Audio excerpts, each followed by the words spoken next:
नमस्कार मित्रांनो, मी Mahesh आरबामी @explore with ब्रँडमॅन या यूट्यूब चॅनलमध्ये आपलं स्वागत आहे।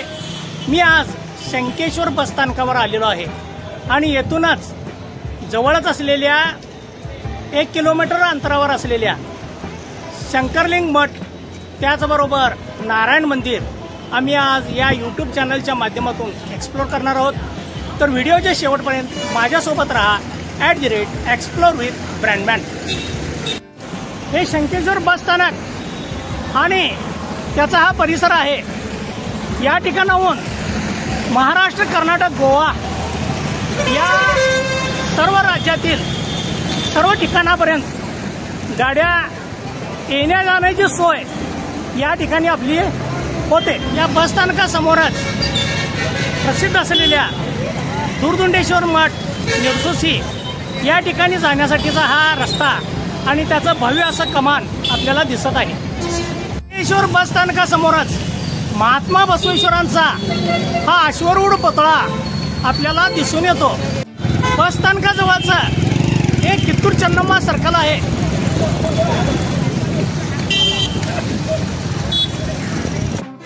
शंकेश्वर बसस्थानकाच्या समोरच छत्रपती शिवाजी महाराजांचा हा अश्वरूढ पुतळा आपल्याला दिसून येतो। मी आता शंकरलिंग मठाकडे गावातूनच निघत आहे आणि हे जुनं पुन्हा बेंगलोर रोड आहे आणि या ठिकाणी आता हे संपूर्ण बाजारपेठ वसलेलं आहे हे आपण या ठिकाणी पाहतात। मित्रांनो, मी आता नाश्ता करण्यासाठी हॉटेल द्वारकामध्ये आलेलो आहे।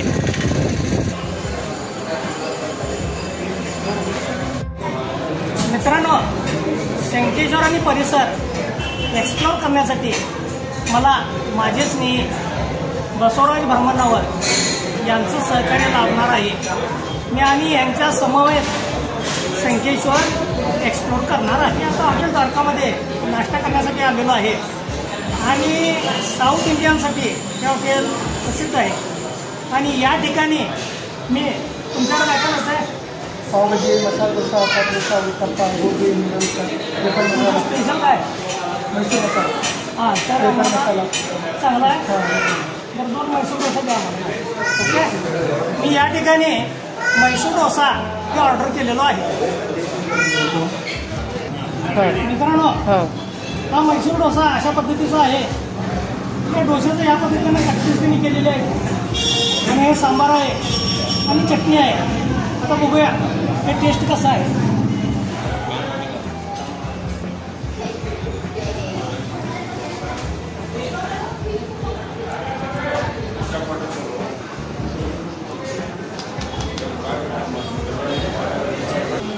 बऱ्यापैकी आहे। गावात आल्यानंतर आपल्याला संगोळी रायांना यांचा पुतळा दिसतो आणि या ठिकाणाहूनच आपण शंकरलिंग मठाकडे जाणार आहोत।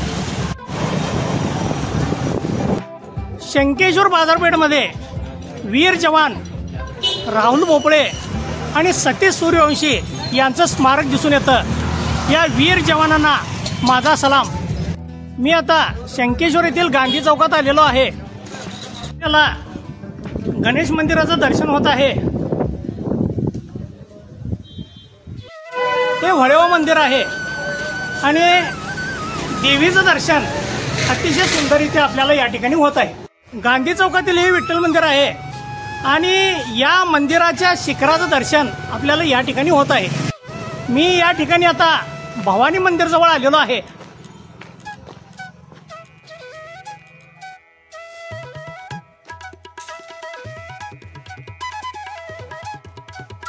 मी आता मंदिराकडे निघत आहे।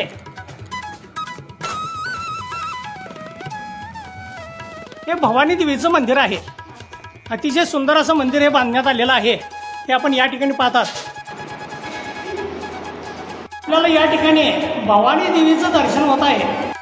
शंकेश्वर येथील गौरीवड्यावरचा हा ब्रिटिशकालीन 200 वर्षापूर्वीचा पूल आपल्याला दिसत आहे आणि अजूनही सुस्थितीत अवस्थेत आपल्याला हे पूल दिसून येत आहे। हे महालक्ष्मी मंदिर आहे आणि हे त्याचं दीपमाळ आहे.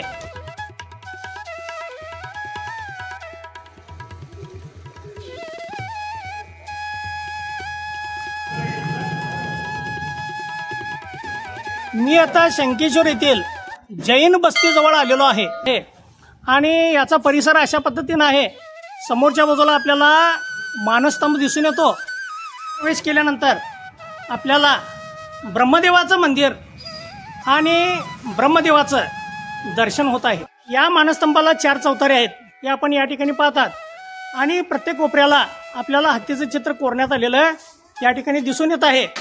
आणि वरच्या बाजूला हे स्तंभ आहे, त्याच्यावर भगवान महावीरांची मूर्ती आहे.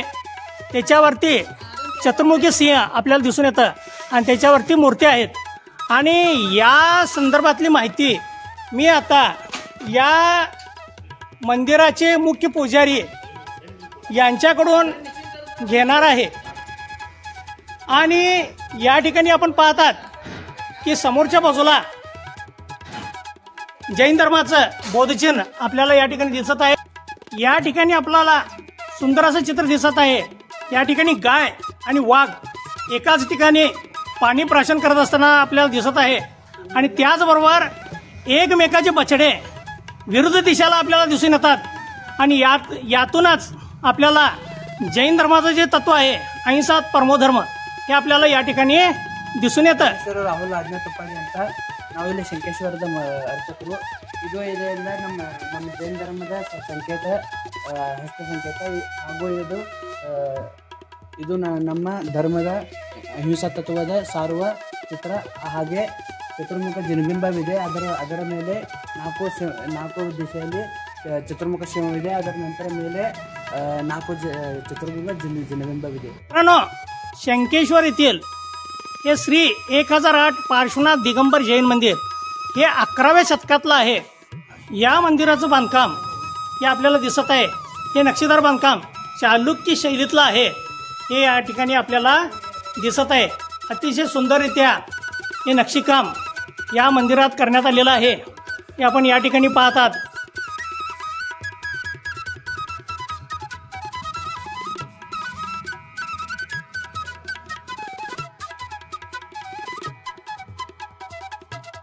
अतिशय सुंदररित्या या मंदिराचं बांधकाम झालेलं आहे. आणि आज देखील सुस्थितीत असलेलं हे बांधकाम आपल्याला दिसून येत आहे.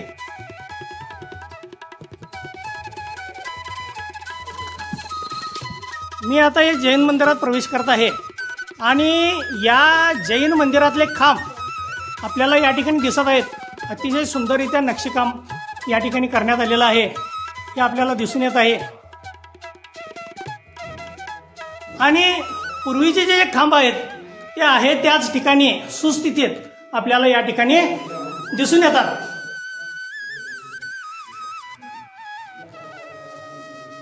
मंदिराचा हा प्रवेशद्वार आहे आणि प्रवेशद्वाराचा हा हुंबरा आपल्याला दिसत आहे. आणि या ठिकाणी देखील आपल्याला सुंदर असं नक्षीकाम दिसून येतं. मंदिरात एका बाजूला आपल्याला पार्श्वनाथांची मूर्ती या ठिकाणी दिसून येत आहे. मंदिराच्या गाभाऱ्यातलं मुख्य प्रवेशद्वार हे आपल्याला या ठिकाणी दिसत आहे. अतिशय सुंदररित्या कलाकुसर या ठिकाणी करण्यात आलेलं आहे. आणि ललाट बिंबूवर आपल्याला महावीरांचं दर्शन या ठिकाणी होत आहे. आणि वरच्या बाजूला देखील तीर्थंकराचं दर्शन या ठिकाणी होत आहे. आणि अशा पद्धतीचं हे मुख्य प्रवेशद्वार आहे. मंदिराच्या मुख्य प्रवेशद्वाराच्या चौकटीजवळ आपल्याला अनेक मूर्त्या या दिसून येतात. मुख्य गाभाऱ्यात आपल्याला 1008 पार्श्वनाथ तीर्थंकराची मूर्ती या ठिकाणी दिसत आहे. आणि अतिशय सुंदररित्या दर्शन आपल्याला होत आहे. या ठिकाणी आपल्याला एक चौतारा दिसतो आणि या चौताऱ्यावर ही मूर्ती आहे. शांतीनाथ भगवानांची ही मूर्ती आपल्याला दिसून येते. आणि अतिशय सुंदर असं दर्शन आपल्याला या ठिकाणी होत आहे. मंदिरातील हे उत्सव मूर्ती आहेत.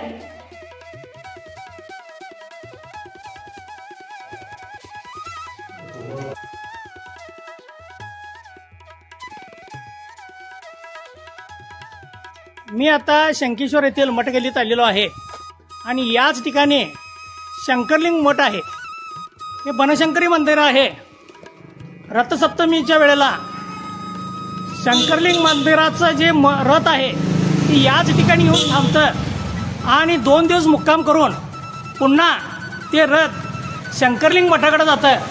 आणि आता आम्ही या बनशंकरी मंदिरात आलेलो आहे आणि या ठिकाणी देवीचं आपल्याला सुंदर असं दर्शन होत आहे. आम्ही आता मठगल्ली येथील नारायण मंदिरास भेट देण्यासाठी आलेलो आहोत आणि चालुक्य कालखंडातील 11व्या शतकातील हे मंदिर आहे आणि या मंदिराचं दर्शन आम्ही घेणार आहोत. तर अशा पद्धतीनं ह्या दगडी पायऱ्या आपल्याला या ठिकाणी दिसत आहेत आणि ह्या मंदिराचं दर्शन आपल्याला या ठिकाणी होत आहे. मी आता मंदिरात प्रवेश करत आहे आणि या मंदिरात अशा पद्धतीचे जुने खांब आपल्याला अजूनही सुस्थितीत दिसत आहेत. अतिशय सुंदररित्या नक्षीकाम या प्रत्येक खांबावर आपल्याला करण्यात आलेलं दिसून येत आहे.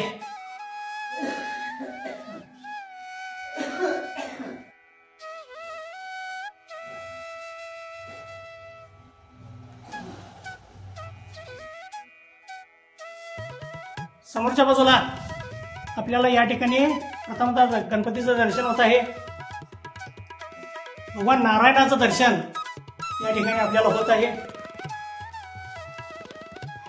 आता या ठिकाणी मंदिर बंद आहे आणि आतल्या बाजूला आपल्याला नारायणाची मूर्ती या ठिकाणी दिसत आहे. शिवलिंग आणि नागाची मूर्ती आपल्याला दिसून येत आहे. मंदिराची 3 भाग आहेत. हा सभागृह आहे आणि आतल्या बाजूला आहे तो नवरंग आणि पुढं आहे तो गर्भगृह आहे. आणि या गर्भगृहाचं मुख्य जे प्रवेशद्वार आहे ते आपल्याला या ठिकाणी दिसून येत आहे. अतिशय सुंदर असं नक्षीकाम या प्रवेशद्वाराचं करण्यात आलेलं आपल्याला या ठिकाणी दिसून येत आहे. या नारायण मंदिरामध्ये मला काडेश्वर बस्तवाडी हे भेटले आणि ते मंदिराविषयी इतिहास अभ्यासक आहेत आणि ते मला या नारायण मंदिराची ಮಾಹಿತಿ ದೇನಾರ आहे. ಕಾಳೇಶ್ವರ ಸಂಕೇಶ್ವರ ಇದು ಸಂಕೇಶ್ವರದ ಒಂದು ಐತಿಹಾಸಿಕ ಸ್ಥಳ ನಾರಾಯಣ ಮಂದಿರ ಅಂತೇಳಿ. ಈ ನಾರಾಯಣ ಮಂದಿರದೊಳಗಡೆ ಅದ್ಭುತವಾದ ಶಿಲ್ಪಕಲೆಗಳಿದಾವೆ. ಈ ಶಿಲ್ಪಕಲೆಯನ್ನ ನಮ್ಮ ಮಿತ್ರರಾಗಿರ್ತಕ್ಕಂಥವರು ಪರಿಚಯ ಮಾಡ್ತಾ ಇದ್ದಾರೆ. ಅದಕ್ಕೆ ಅವರಿಗೆ ತುಂಬ ಹೃದಯದ ಧನ್ಯವಾದಗಳನ್ನು ಅರ್ಪಿಸ್ತಾ ಇವತ್ತು ಈ ಶಿಲ್ಪಕಲೆ ಇದೆಲ್ಲ ಇದು ನೋಡಿ ಸ್ಟೆಪ್ ವೈಸ್ ಬರ್ತದೆ. ಒಂದು ಒಂದೇ ಕಲ್ಲಿನಲ್ಲಿ ಇರ್ತಕ್ಕಂಥದ್ದು ಇದು. ಈ ಒಂದೇ ಕಲ್ಲಿನಲ್ಲಿ ಇರ್ತಕ್ಕಂಥ ಶಿಲ್ಪವನ್ನ ಬೇರೆ ಬೇರೆ ಬೇರೆ ಬೇರೆ ಹಂತಗಳಲ್ಲಿ ಕಟ್ ಮಾಡ್ತಾ ಇದ್ದಾರೆ. ಇದು 11ನೇ ಶತಮಾನದಲ್ಲಿ ಇರ್ತಕ್ಕಂಥ ಈ ಚಾಲುಕ್ಯ ಶೈಲಿಯಲ್ಲಿ ಇರ್ತಕ್ಕಂಥ ಇದು ದೇವಾಲಯ. ಈ ನಾರಾಯಣ ದೇವಾಲಯದೊಳಗಡೆ ರಟ್ಟರು ಇದಕ್ಕೆ ಸೌದತ್ತಿ ರಟ್ಟರು ಅಂತ ಕರೀತಾರೆ. ಸೌದತ್ತಿ ರಟ್ಟರು ಇದಕ್ಕೆ ಶಾಸನಗಳಿದಾವ. 2 ಶಾಸನಗಳು ಇಲ್ಲಿ ನಮ್ಗೆ ಸಿಗ್ತಾವ. ಹಾಗಾಗಿ ಈ ಶಾಸನಗಳ ಜೊತೆಗೆ ನಮ್ಮ ರಟ್ಟರ ಏನು ದೇವಸ್ಥಾನಕ್ಕೆ ದತ್ತಿಯನ್ನು ಬಿಟ್ಟಿರ್ತಕ್ಕಂಥದ್ದನ್ನ ಸಿಗ್ತಾ ಇದೆ. ಅದ್ರ ಜೊತೆಗೆ ಈಗ ನಮಗೆ ಇಲ್ಲಿ ಬಹಳಷ್ಟು ಶಿಲ್ಪಕಲೆಗಳಿದಾವ. ಈ ಬಹಳಷ್ಟು ಶಿಲ್ಪಕಲೆ ಒಳಗಡೆ ನೋಡ್ಬೇಕಾಗಿದ್ದೇನಪ್ಪ ಅಂದ್ರೆ ನಾವು ಇಲ್ಲಿ ಎಲ್ಲವನ್ನ ಮಿಕ್ಸ್ ಇದೆ. ಒಳಗಡೆ ಮೇಲ್ಮುಖವಾಗಿ ಅಂದ್ರೆ ಕಮಲ ಇದೆ. ಕಮಲದ ಕೆಳಗಡೆ ಬೇರೆ ಬೇರೆ ದೇವ या मंदिरातील आपल्याला हे जे खांब दिसत आहे हे एकाच दगडात बांधण्यात आलेले आहे आणि ही जी शिल्पाकृती आहे ही एकाच दगडातली आहे आणि याला कुठलंही जोडकाम नाही आहे. मंदिराच्या गर्भगृहाच्या छतावर आपल्याला एक सुंदर अशी शिल्पाकृती दिसत आहे आणि या ठिकाणी आपल्याला मध्यभागी कमलपुष्प दिसत आहे आणि बाजूची माहिती ही अशा पद्धतीची आहे. ಶಿವಗಣ ಶಿವಗಣದಿದೆ. ಶಿವಗಣದ ಜೊತೆಗೆ ನಮಗೆ ಇಲ್ಲಿ ಶಿವಗಣ ಸಿಗ್ತದೆ. ಶಿವಗಣದ ನಂತರ ನಾವು ಅಲ್ಲಿ ಜಿಂಕೆ ಮೇಲೆ ಕೂತಿರ್ತಕ್ಕಂಥ ವಿಷ್ಣುವಿನ ರೂಪ ಇದೆ. ಜಿಂಕೆ ಮೇಲೆ ನೋಡಿ ಪ್ರಾಣಿಗಳ ಮೇಲೆ ಕೂಡ ನಮ್ಮ ದೇವತೆಗಳನ್ನ ಕುಣಿಸಿದ್ದಾರೆ. ಅಲ್ಲಿನ ಮೇಲ್ಗಡೆ ಕುದುರೆ ಇದೆ. ಕುದುರೆಯ ಮೇಲೆ ಕೂಡ ಇದೆ ಶಿವನ ಮೂರ್ತಿ ಇದೆ. ಅದರ ಜೊತೆಗೆ ನಂದಿ ಇದೆ ಅಂದ್ರೆ ಎತ್ತು ಅಥವಾ ಹೋರಿ ಅಂತ ಕರೀತಾರೆ. ಅದ್ರ ಮೇಲ್ಗಡೆ ಇದೆ. ಅದ್ರ ಮೇಲ್ಗಡೆ ಆನೆ ಇದೆ. ಆನೆ ಮೇಲೆ ಕೂಡ ದೇವತೆಗಳನ್ನು ಕುಣಿಸಿದಾರ. ಅದ್ರ ಜೊತೆಗೆ ಇನ್ನೊಂದು ಇದೆ, ಅದು ಕುದುರೆಯ ಮೇಲಿದೆ. ನೋಡು, ಕುದುರೆ ಮೇಲೂ ಕೂಡ ಇದು ಕುಣಿಸಿದಾರ. ಅದ್ರ ಜೊತೆಗೆ ಟಗರು, ಅಂದ್ರೆ ಈ ಟಗರಿನ ಮೇಲೆ ಕೂಡ ನಾವು ದೇವತೆಗಳನ್ನು ಕುಣಿಸಿದೀವಿ. ಹಾಗಾಗಿ ಇಲ್ಲಿ ಎಲ್ಲ ಪ್ರಾಣಿಗಳ ಜೊತೆಗೆ ದೇವರುಗಳನ್ನ ಕುಣಿಸಿ ವೈಭವೀಕರಿಸಿರ್ತಕ್ಕಂಥದ್ದು ಇಲ್ಲಿ ಬಹಳ ಸುಂದರವಾದ ಶಿಲ್ಪಕಲೆಗಳಿವೆ.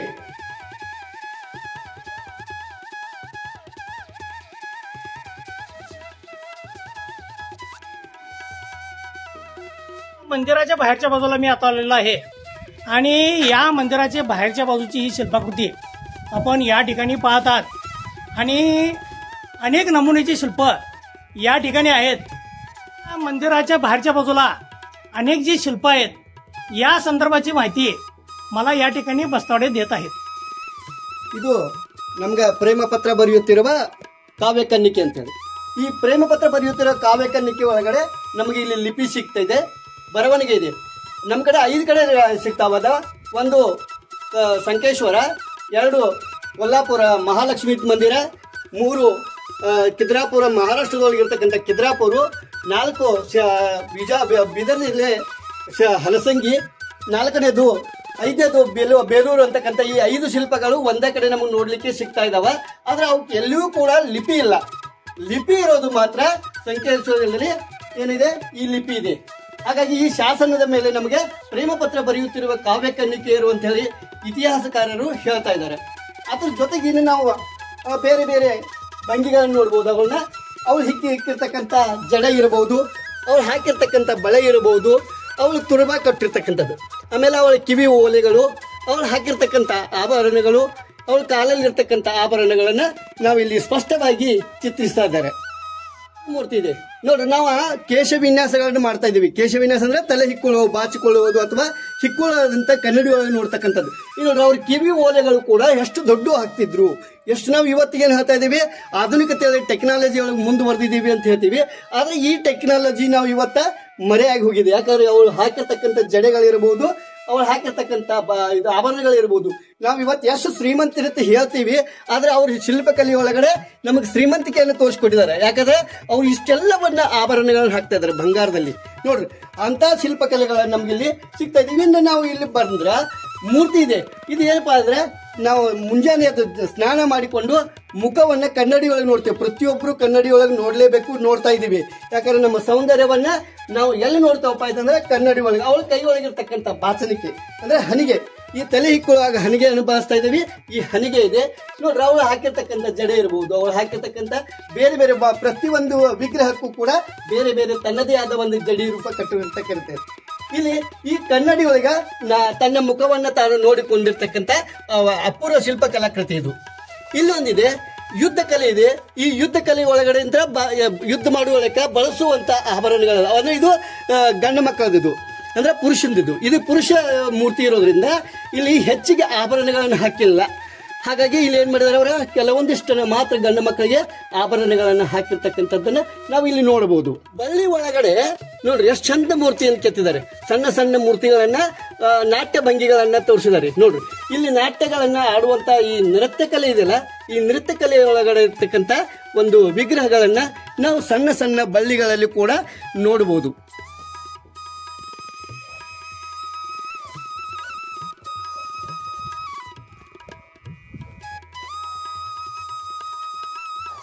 ಕೃಷ್ಣನ ಇದೆ.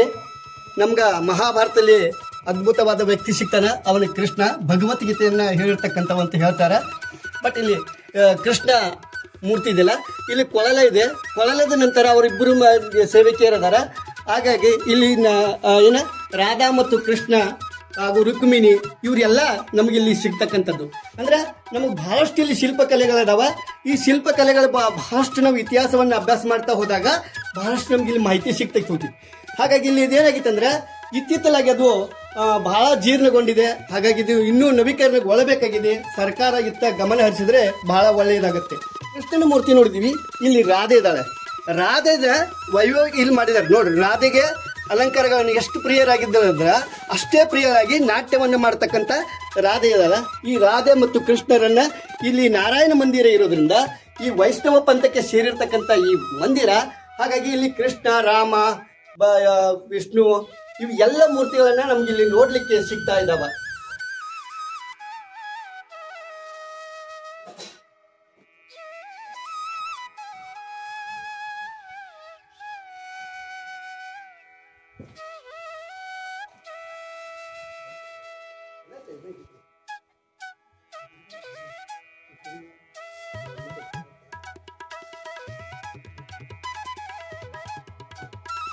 मित्रांनो, शंकेश्वर येथील मठगल्लीतील हे नारायण मंदिर आहे.